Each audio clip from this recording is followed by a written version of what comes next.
అమరజీవి పొట్టి శ్రీరాములు 72వ వర్ధంతిని పురస్కరించుకుని బోస్ రోడ్లో గల పొట్టి శ్రీరాములు విగ్రహం వద్ద వైఎస్ఆర్ కాంగ్రెస్ పార్టీ ఘన నివాళులర్పించింది. ఈ కార్యక్రమానికి మాజీ ఎమ్మెల్యే అన్నాబత్తిని శివకుమార్ పాల్గొని పొట్టి శ్రీరాములకు పూలమాల వేసి నివాళులర్పించారు.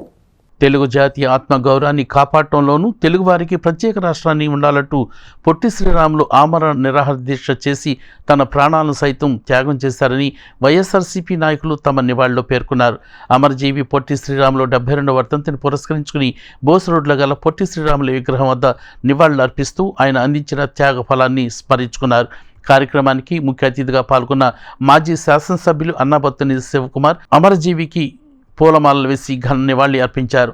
అమరజీవి ఆశయ స్ఫూర్తిని నేటి యువతను అందుకుని రాష్ట్రం కోసం దేశం కోసం పాటుపడాలని అన్నారు.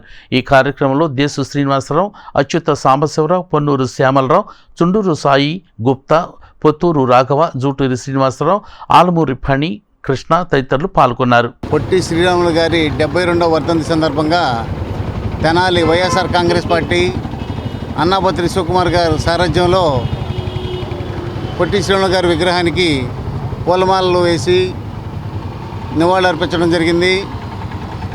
పొట్టి శ్రీరాములు గారు అంటే ఆంధ్రప్రదేశ్కి ప్రతి ఒక్కళ్ళు కూడా గుర్తించదగినటువంటి ఆయన విధానం, ఆయన చేసినటువంటి సహకారమే మన ఆంధ్రప్రదేశ్ అనేటువంటి పేరు రాష్ట్రం ఏర్పడిందని చెప్పుకోవడానికి అతిశయోక్తి లేదు.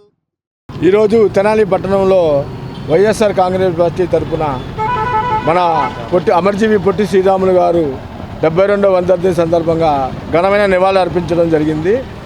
పొట్టి శ్రీరాములు గారి త్యాగం ఎట్లాంటిదంటే, ఇవాళ మనం స్వేచ్ఛా వాయువు పీలుస్తున్నామంటే, ఇంతమంది ఇంత స్వేచ్ఛగా తిరుగుతున్నామంటే కేవలం అది ఒక పొట్టి శ్రీరాములు గారి వల్లే.